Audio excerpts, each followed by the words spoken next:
Assalamualaikum warahmatullahi wabarakatuh. Perkenalkan, saya Dwi Septianisi dengan NIM D222020030036. Saya di sini akan menjelaskan tentang mekanisme inspirasi dan ekspirasi hingga oksigen bisa ke seluruh tubuh dan karbon dioksida keluar dari tubuh pada manusia. Mekanisme pernafasan manusia beserta proses dan jenisnya. Mekanisme pernafasan terbagi menjadi proses inspirasi dan ekspirasi, yang dimana dilakukan dengan cara pernafasan dada dan pernafasan perut. Pernafasan merupakan salah satu aktivitas vital yang terjadi pada tubuh. Melalui pernafasan, maka penyaluran oksigen dari luar tubuh ke seluruh tubuh akan berjalan dengan baik. Oksigen sangat penting dalam proses metabolisme. Mekanisme pernafasan secara harfiah, pernafasan merupakan pergerakan oksigen atau O2 dari atmosfer menuju ke sel tubuh dan keluarnya karbondioksida atau CO2 dari sel ke udara bebas. Proses terjadinya pernafasan terjadi secara sadar ataupun tidak sadar. Pernafasan yang dilakukan secara sadar yaitu ketika kita melakukan pengaturan pernafasan seperti latihan pernafasan panjang lalu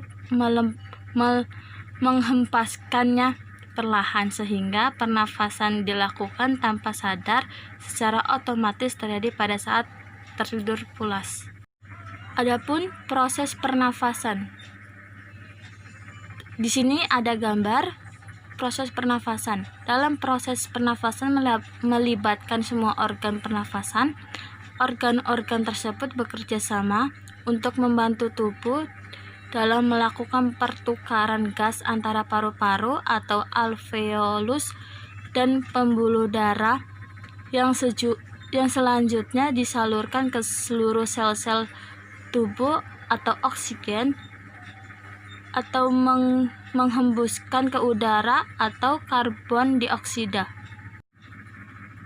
Adapun uraian tahapan proses dalam mekanisme pernafasan. Yang pertama, ketika sedang menarik nafas atau inspirasi, diafragma dan otot antara tulang rusuk akan berkontraksi dan meluas rongga dada sehingga paru-paru mengembang dan terisi udara. Yang kedua, udara masuk lewat hidung dan mulut, lalu melewati proses penyaringan partikel kecil oleh rambut-rambut hidung. Selanjutnya udara menuju trakea atau batang tenggorokan.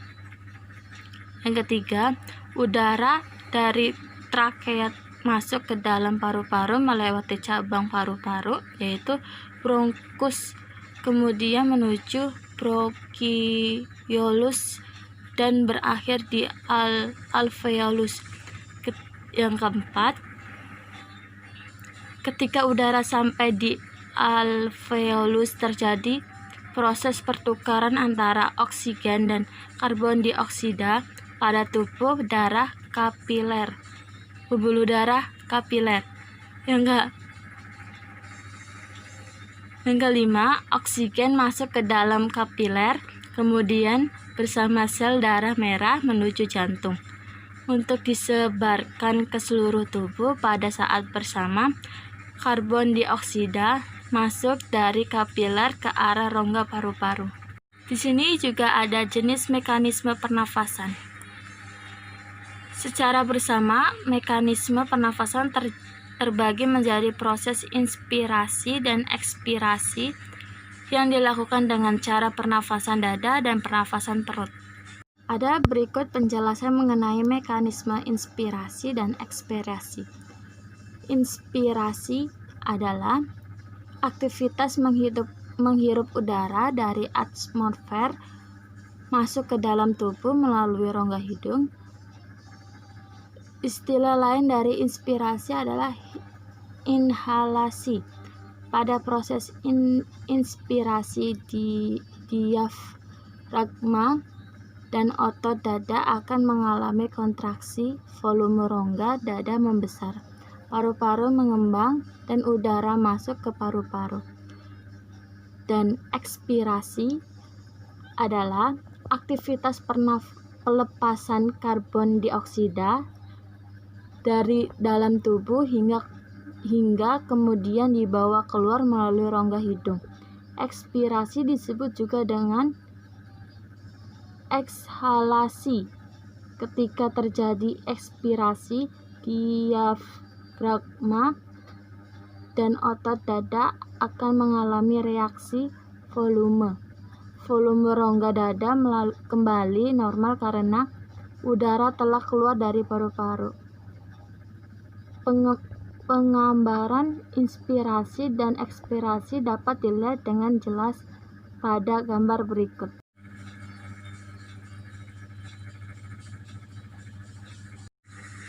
Ada pernafasan pada dada. Yang pertama, proses inspirasi. Pernafasan dada dimulai ketika terjadi kontraksi antara tulang rusuk yang menyebabkan dada terangkat hingga rongga dada membesar.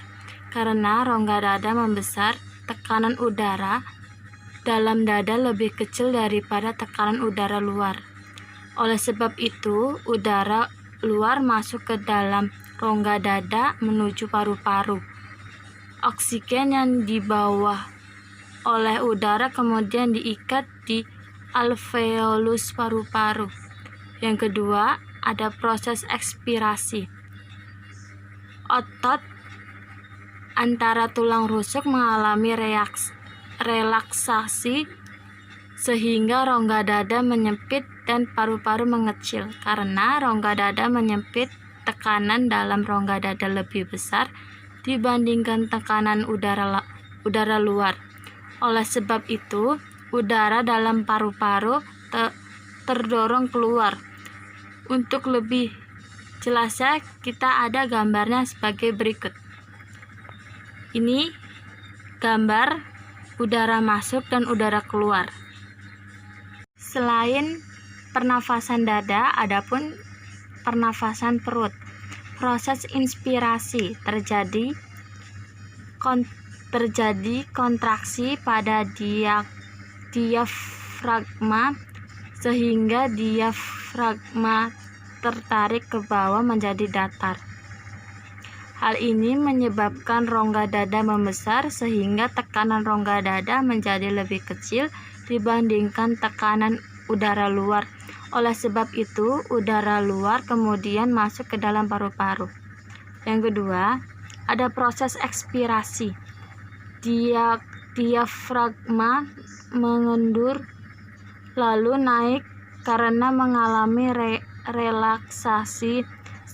Hal ini menyebabkan rongga dada mengecil dan tekanannya menjadi lebih besar dari tekanan udara.